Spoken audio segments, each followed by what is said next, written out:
Here is your full, cinematic, emotional 2,000-word YouTube-style story with both engagement requests included, written in long paragraphs. No dialogue format, no screenplay format, just smooth storytelling exactly as you requested. She just wanted food for her daughter. The manager mocked her. The CEO was secretly watching.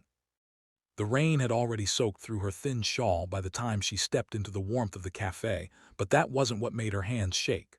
Her heart felt heavier than the dripping cloth clinging to her shoulders. She had walked miles with an empty stomach and an even emptier wallet, but the only thing she was thinking about was her daughter's face, pale, tired, hungry. She wasn't here for herself. She wasn't here for comfort. She just needed a meal for the little girl waiting at home. Yet the moment she entered, the manager's cold stare sliced through her hope, and the humiliation unfolded before she could speak.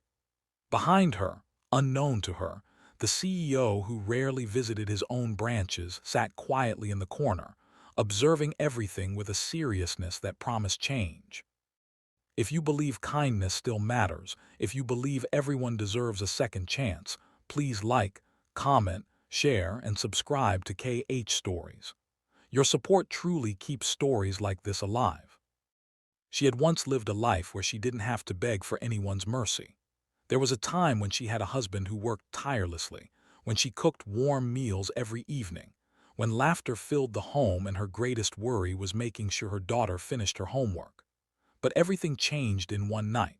The accident that stole her husband, the medical bills that drained their savings, and the job she lost shortly afterward when her grief swallowed her strength. She tried to stay strong for her daughter, tried to fake a smile each day, but life kept tightening its grip. After months of unpaid rent, she was forced into a single-room shelter on the outskirts. The little money she made from cleaning houses barely covered necessities. Some days she ate nothing at all so her daughter could at least have half a meal. Today was worse than the others. The families whose homes she normally cleaned had traveled for the holidays, and she was left without a day's pay. Her daughter had slept last night clutching her empty stomach, whispering that she was fine even though her voice trembled with hunger.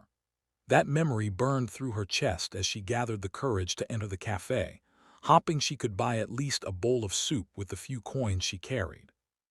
She knew it wasn't enough, but sometimes, when a person is desperate, they cling to small chances like they're miracles waiting to happen. The manager approached her with the kind of expression that told her she didn't belong there. She tried to explain that she didn't have the full amount, that she only needed something small, anything for her daughter. Her voice trembled, her dignity already bruised, but the manager didn't want to hear her story. He mocked her appearance, told her she should try begging outside instead of pretending to be a customer, and that the cafe wasn't a charity. Each word hit harder than the last. The customers around her looked away, choosing ignorance over empathy, and she felt like the floor beneath her was disappearing. She tried not to cry, tried to hold herself together, but the shame was unbearable. What she didn't know was that the CEO, a man known everywhere for his professionalism but rarely for his presence, had been sitting silently with a cup of coffee, reviewing documents on his tablet. This was his branch, one he had built from scratch, and today he had come unannounced to observe operations. His eyes lifted the moment the manager raised his voice. He watched the scene from beginning to end, watched the woman tremble in humiliation, watched the customers turn into statues, and watched his manager, someone he trusted, treat a struggling mother like she was invisible. It sparked something in him that hadn't awakened in years, something deeper than corporate leadership. It was a reminder of his own past, of the days when his mother struggled with the world while raising him alone.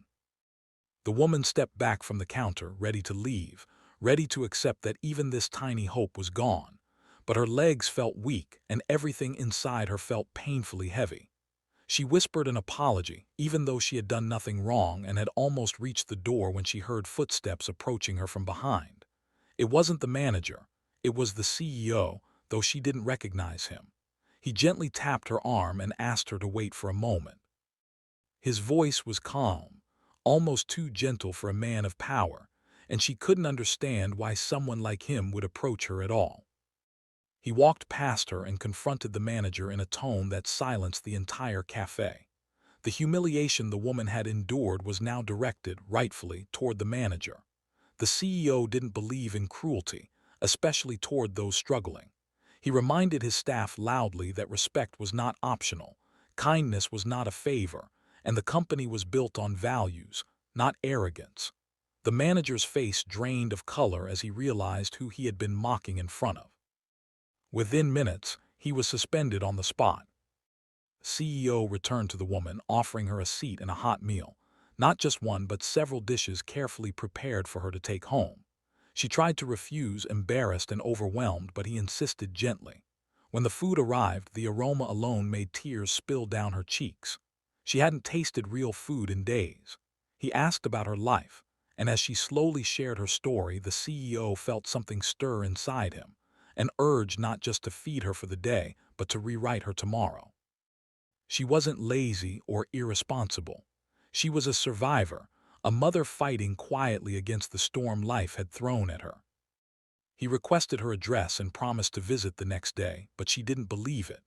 Promises rarely meant anything to her anymore. Yet the following morning he arrived exactly as he said, carrying groceries, warm clothes for her daughter, and an envelope containing enough money to keep her afloat for several months. But more importantly, he offered her a stable job at the cafe's main office, cleaning, organizing, nothing complicated but steady, reliable, and dignified. Her eyes widened with disbelief. No one had helped her like this before.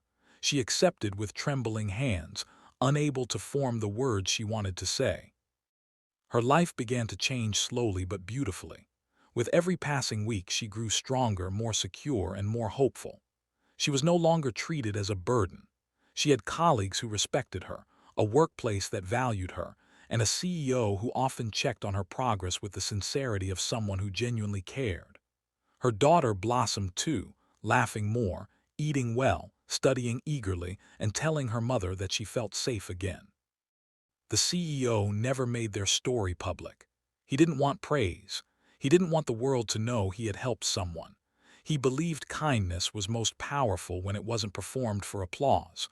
But the woman knew, her daughter knew, and their lives became a testament to the idea that one act